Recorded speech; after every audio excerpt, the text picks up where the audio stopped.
Muito bem. Então, bom dia a todos. Vamos dar início à segunda live do ano. Nós hoje vamos falar sobre endometriose, adenomiose, gravidez ectópica e um Afonso no final, não é? A minha convidada hoje é a Tatiana Tavares. A Tatiana tem 28 anos, é de Gondomar e é auxiliar educativa. Descreve-se como persistente, lutadora, amiga, leal, focada e determinada. É muito ansiosa e nervosa, mas ao mesmo tempo é assim um coração mole. O seu maior sonho sempre foi ser mãe e desde muito pequenina que já brincava com balões colocados na barriga enquanto dizia ser seu filho. Bem-vinda, Tatiana. Está bonita esta apresentação, não está? Está linda. Tatiana, vamos assim começar. Esta jornada começa antes de querer engravidar. Sim. Correto. Começa.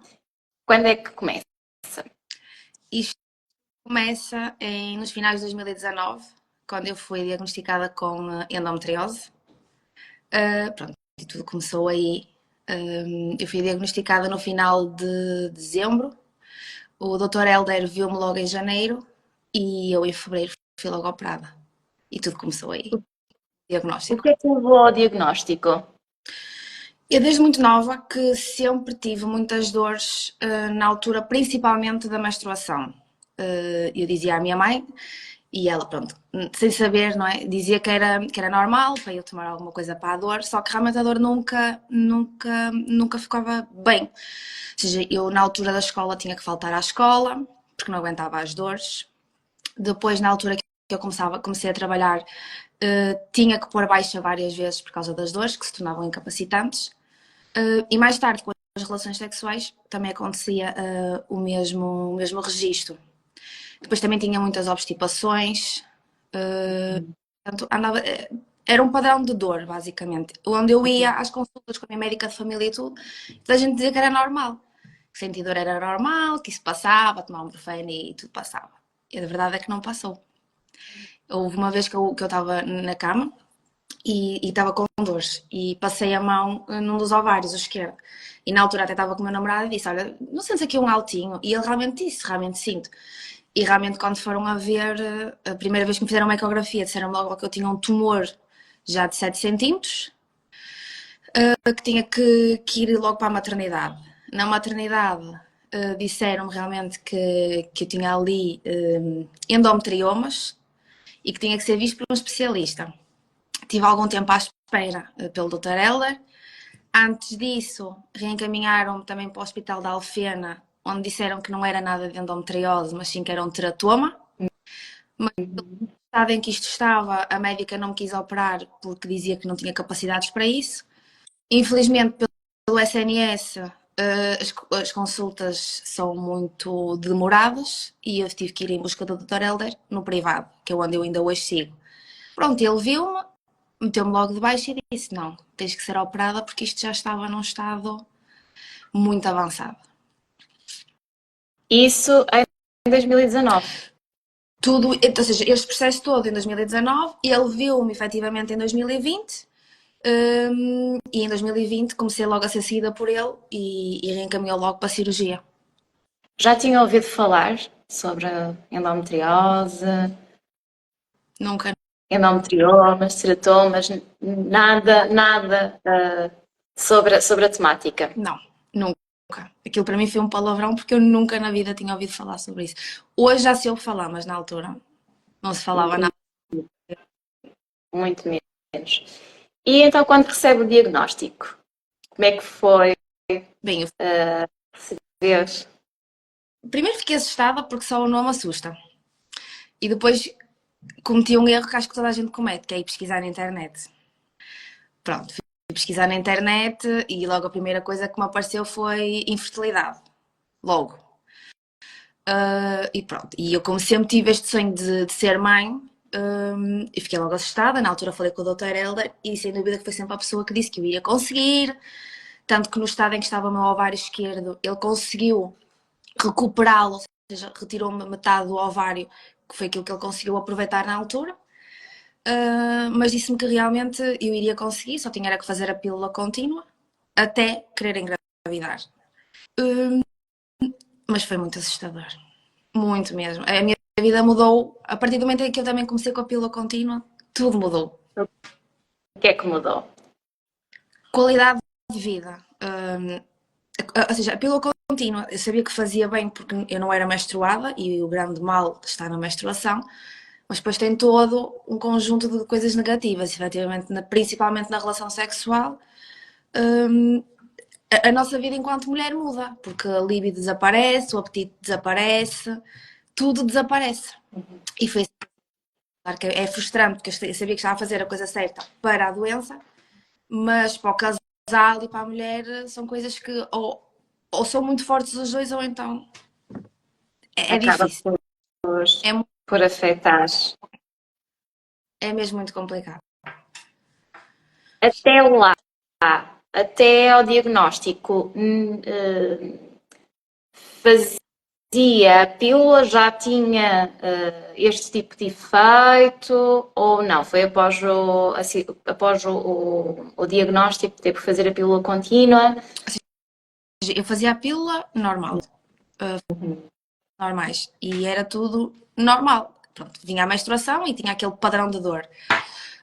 Mas era tudo normal, ou seja, isto tudo começou a partir do momento em que realmente comecei a fazer a pílula contínua. Sim.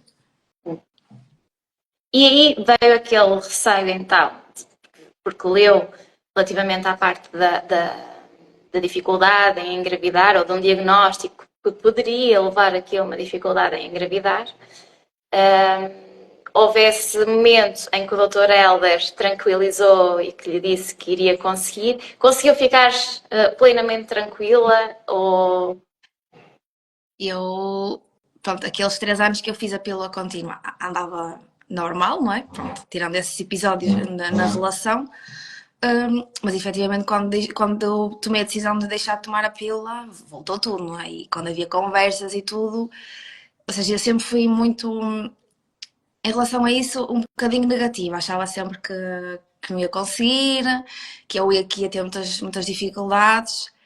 E era sempre, por exemplo, o meu namorado, o Pedro, é que dizia: Não, vais conseguir, porque tu és forte e as coisas que tiverem que acontecer, acontecem. Mas realmente o nosso pensamento é sempre que não vamos conseguir. Até saber, não é? Até ter na realidade, Sim, tem sempre aquele receio. veio. Exato. E depois, então, mais tarde, veio a vontade de engravidar. Veio. E aí, o que é que aconteceu? Portanto, em 2023, em janeiro, eu deixei de tomar a pílula. Em fevereiro, tive consulta com o Dr. Helder e disse-lhe que realmente ia deixar de tomar, ou seja, deixei a pílula. E ele disse que sim, que estava numa boa altura, fiz as análises normais, estava tudo normal, nada de vestígio de endometriose e comecei então a tentar engravidar. A verdade é que em maio, ou seja, finais de abril, a menstruação falhou e eu achei que, pronto, era aquele atraso dito normal da nossa ansiedade. A verdade é que passou muitos dias, a menstruação continuava sem vir, só que houve uma altura desses dias em que me veio aquilo que nós chamamos a borra de café. Eu achei, pronto, não estou grávida, isto é o início da menstruação, entretanto há de vir. Mas não, os dias foram passando, eu falei com a minha médica de família, ela disse para eu fazer um teste de gravidez com 9 dias de atraso. Eu fiz o teste de gravidez num domingo, deu negativo. Durante a outra semana a menstruação continuava sem vir e eu sempre com a borra. No outro domingo voltei a fazer um teste e já deu positivo. Pronto, sempre com a borra. Lembro-me de ter falado com a minha médica de família, ela mandou-me ir à maternidade.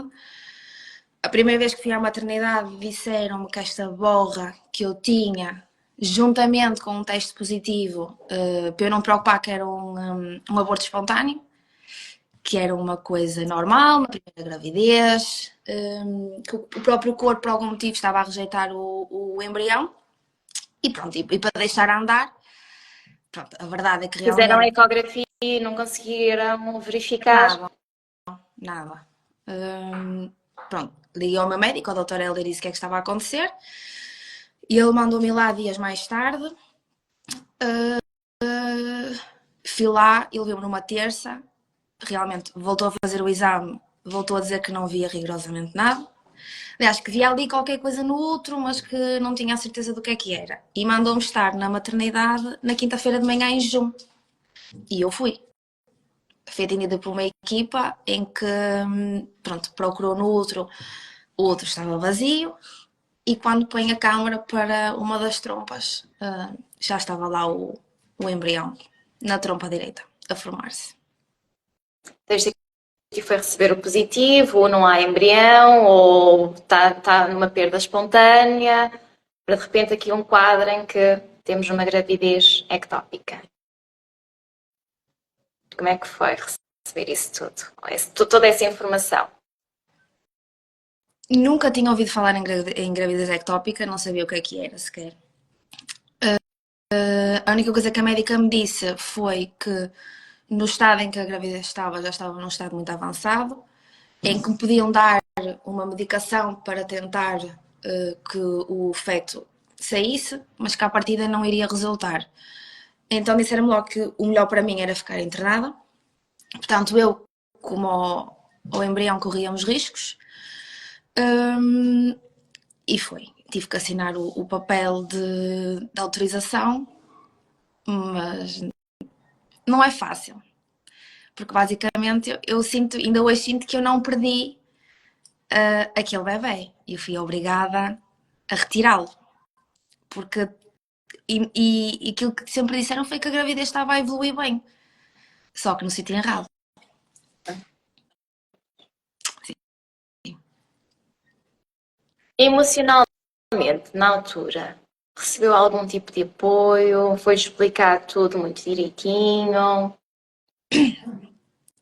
Portanto, na altura, eles explicaram tudo bem. Mais para a frente nós tivemos ajuda enquanto casal da psicóloga na maternidade, até porque um dos requisitos para entrar em PMA era termos ali um estudo e uma avaliação por parte de uma psicóloga para ver como é que estava o casal e se estávamos prontos. Mas foi só uma vez que lá fomos. Foi apenas essa ajuda. Depois eu acho que a outra ajuda que tivemos foi apoiarmos muito num no outro. Vocês estiveram sempre assim, não é? Muito unidos. Sim. Toda esta jornada reforçou o vosso relacionamento. Reforçou porque quando me deram o diagnóstico de gravidez ectópica disseram, ok, é uma gravidez ectópica, são coisas que acontecem, mas tem a outra trompa. Ou seja, é possível engravidar naturalmente com uma trompa. Pronto, e uma pessoa fica sempre mais descansada, não é? Pronto, vou retirar uma, mas fico sempre ali com outra.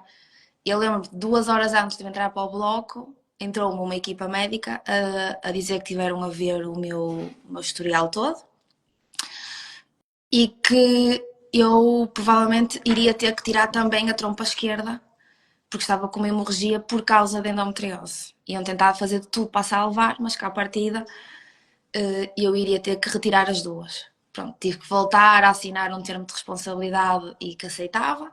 Pronto, e realmente a verdade é que quando acordei já não tinha as trompas. E foi quando me falaram de PMA e de fertilização in vitro, e se eu quisesse realmente ser mãe era só assim que eu iria conseguir. Eu podia ter as relações sexuais normais sem proteção, mas que tinha 0,0001% de conseguir. Exato. Exato. Seria extremamente complicado. Sim. Eu acredito que processar isso tudo na altura, lá está, voltamos. Positivo, não, temos uma perda, afinal não é uma perda, afinal é ectópica, vamos remover uma trompa, afinal não vamos remover uma trompa, vamos remover 2 trompas. E acorda da cirurgia, ok, já não tenho 2 trompas. E agora se eu quiser engravidar, tenho que passar por um processo de procriação medicamente assistida. Sim. Qual é que foi o pensamento aí? Para alguém que é ansioso por natureza, não é? Primeiro eu queria tudo para ontem. Quando me falaram, pronto, que eu fui operada em junho, disseram-me que o ser chamada para a PMA, que era um processo demorado, mas como tudo aconteceu na maternidade e os papéis foram postos na maternidade, que realmente o processo podia acelerar ali um bocadinho. Pronto, a verdade é que eu mais tarde recebi a carta em casa e tive consulta em dezembro, mas para quem é muito ansioso, isto eu queria tudo para julho. E este processo de espera é que também foi difícil. E vem tudo à cabeça. Será que vou conseguir? Será que não vou conseguir? Depois falaram-me que só 40% das mulheres é que conseguem ter sucesso numa primeira FIV. Depois, se eu não conseguir uma primeira, só tenho mais uma ou duas alternativas. Portanto, a pessoa fica sempre com o receio de não conseguir. Tudo isso coloca ali assim uma pressão extra. Foi.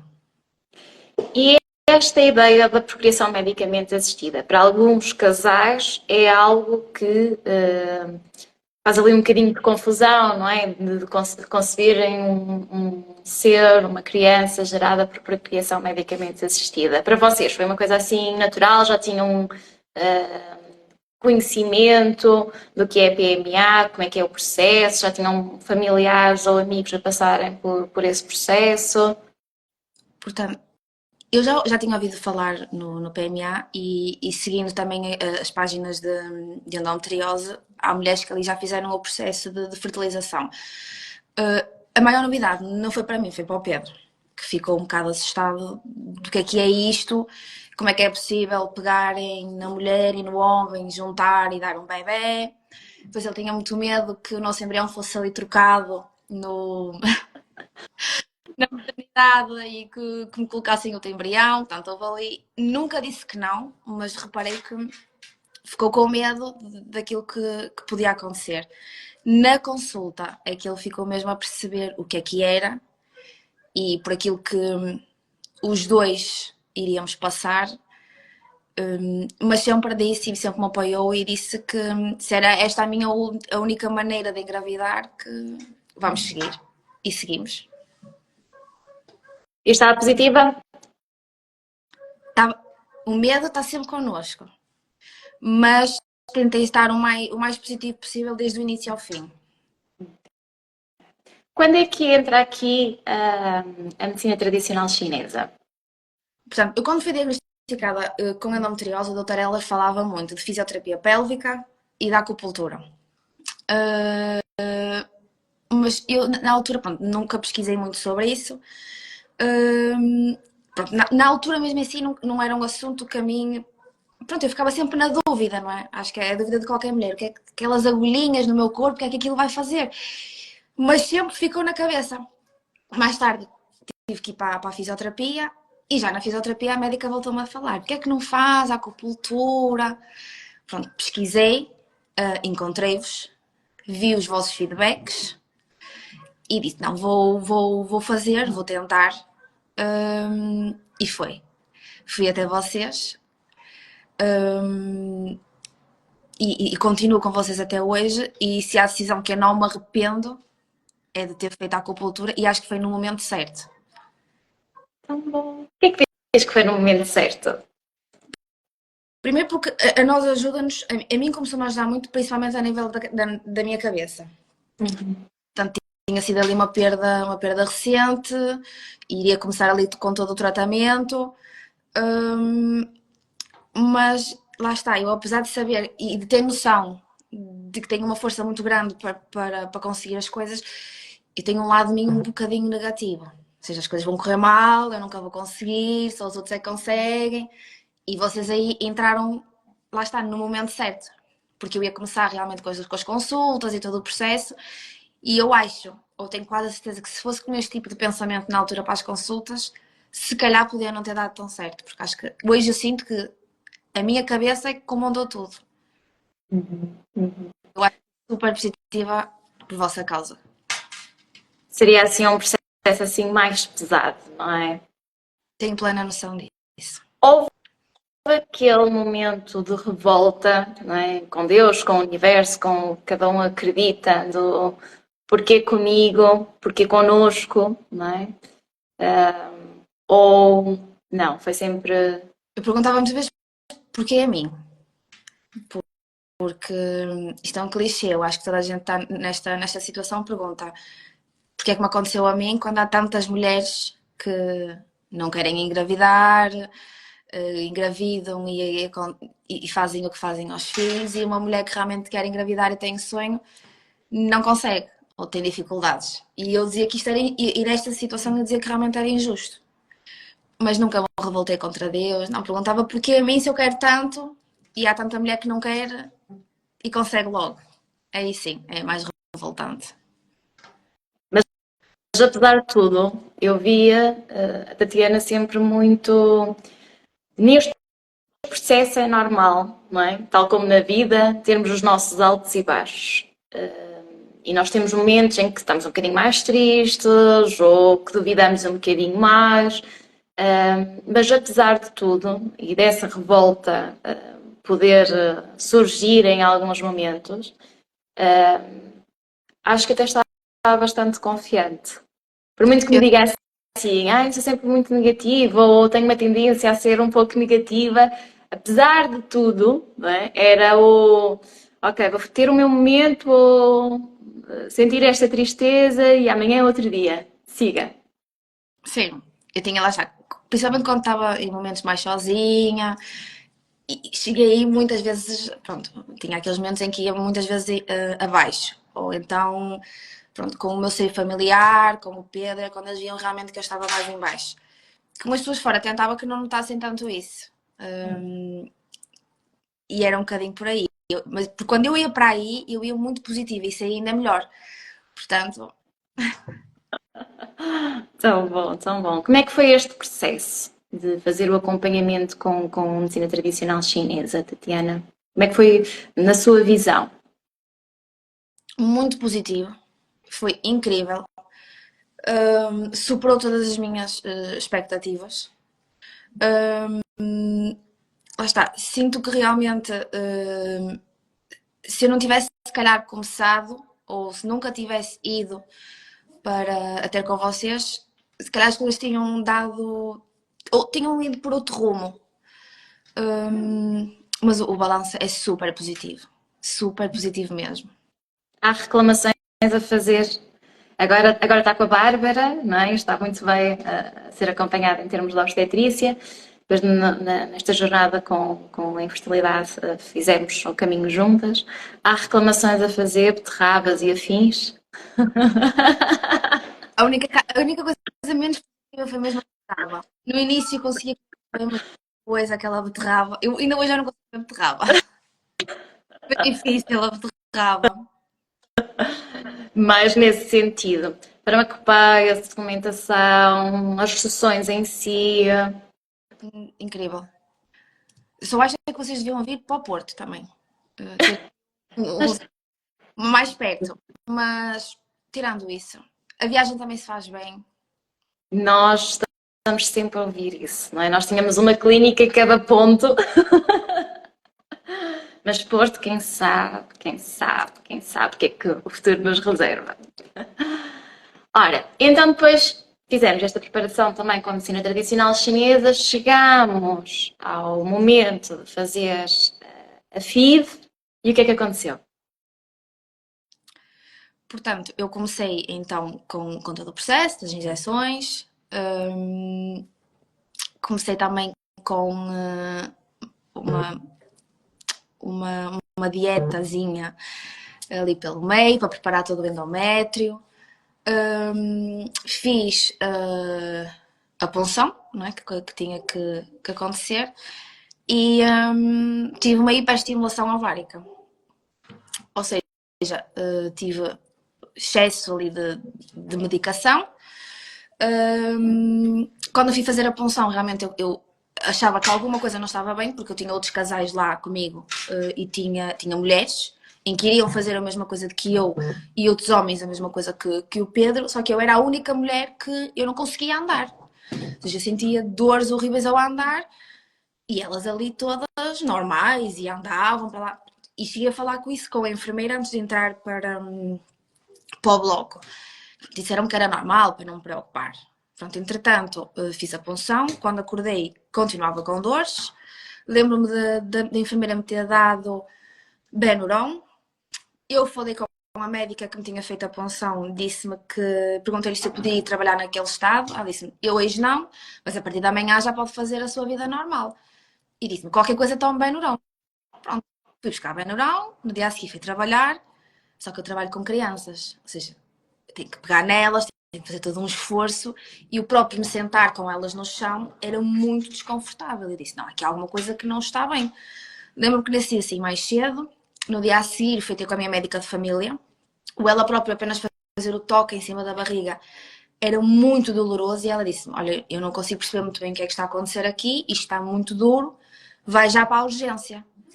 Vou outra vez para a urgência da maternidade. Já alguém tinha dito para ir à urgência. Sim, no meio vocês já me tinham dito que realmente o ideal não era normal o estado em que eu estava. E pronto, fui à urgência. E quando me viram, eu tinha o líquido todo espalhado no abdômen. Tanto que só me conseguiram tirar no dia da punção 3 óvulos, porque o resto arrebentou tudo.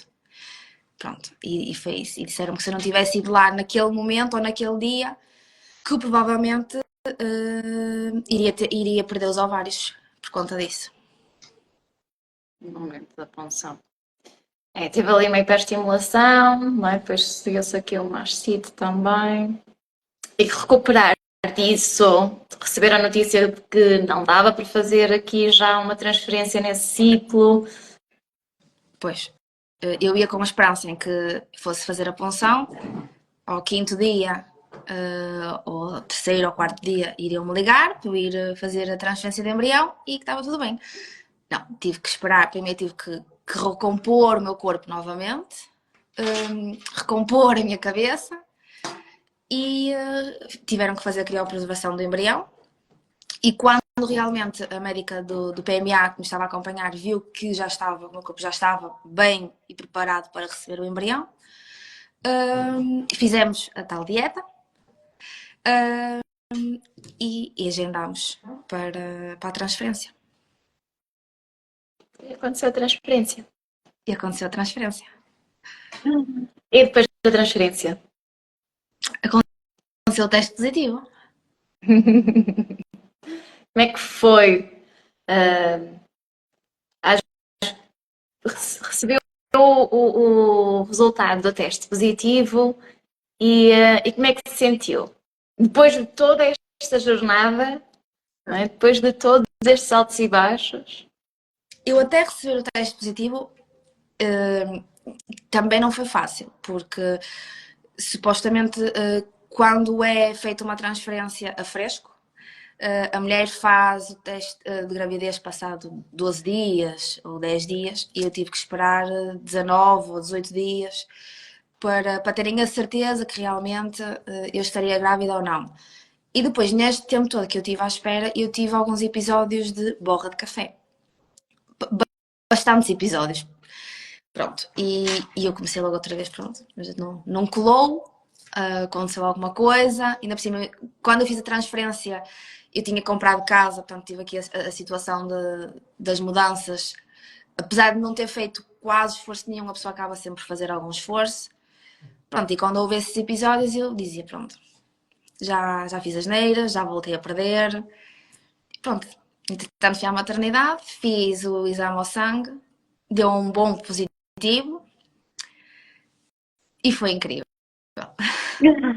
Foi incrível. E finalmente, aquela menina que brincava com balões na barriga, não é? Estava grávida. Estava grávida. Sim.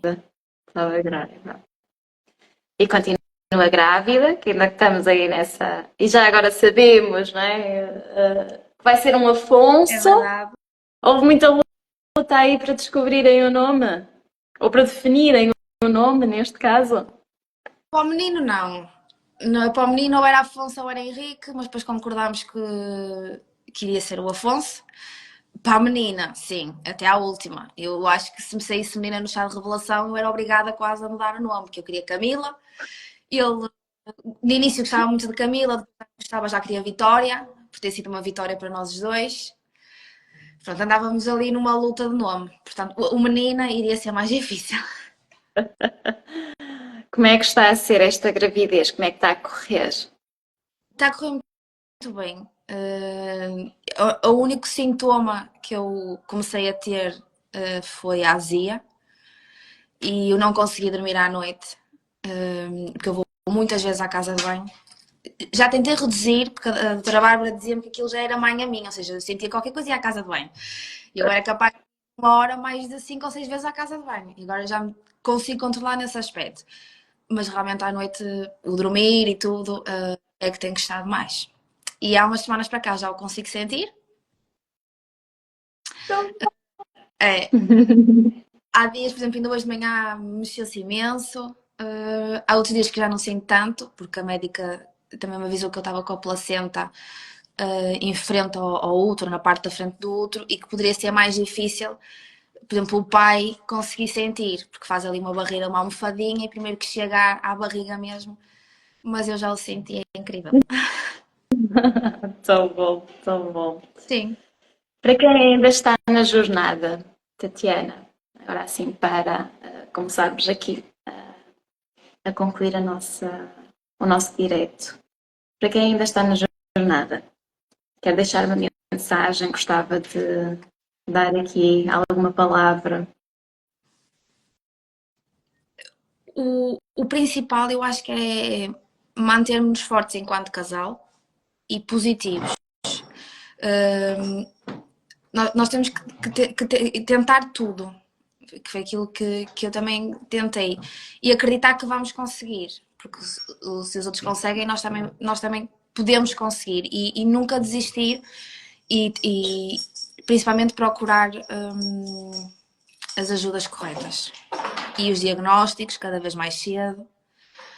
Não ignorar às vezes os sinais que o nosso corpo, das mulheres principalmente, nos dá, porque ele dá-nos sinais, nós é que ignoramos. Mas não desistir. Quem tem mesmo o sonho de ser mãe e ser pai, não desistir, porque nós conseguimos.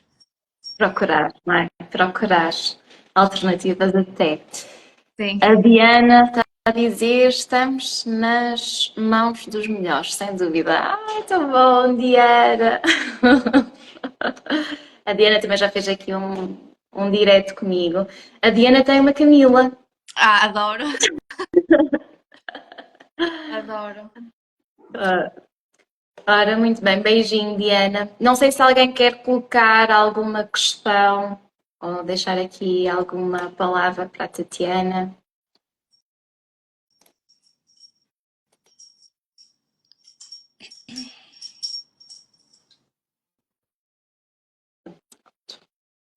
Tatiana, muito, muito, muito, muito obrigada Obrigada. por teres aceito fazer este direto. Gostava mesmo muito, porque realmente nós temos assim jornadas, umas mais curtas, outras mais longas, umas com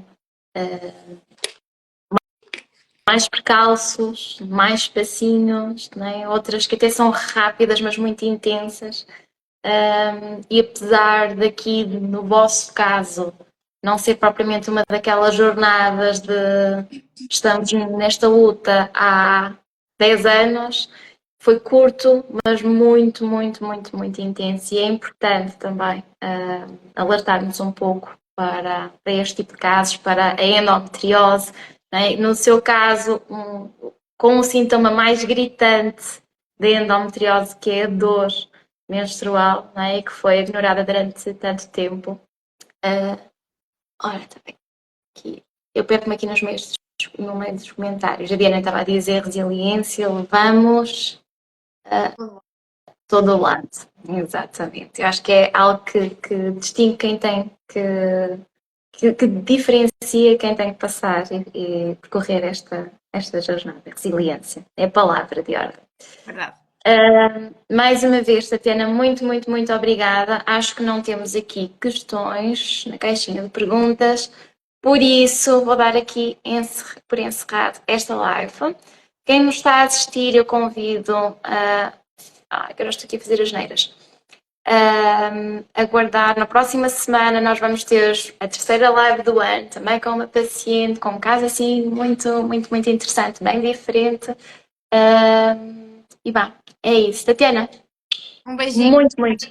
Muito obrigada. Beijinhos para todos aí em casa. Obrigada. Encontramos para a semana. Tchau, tchau.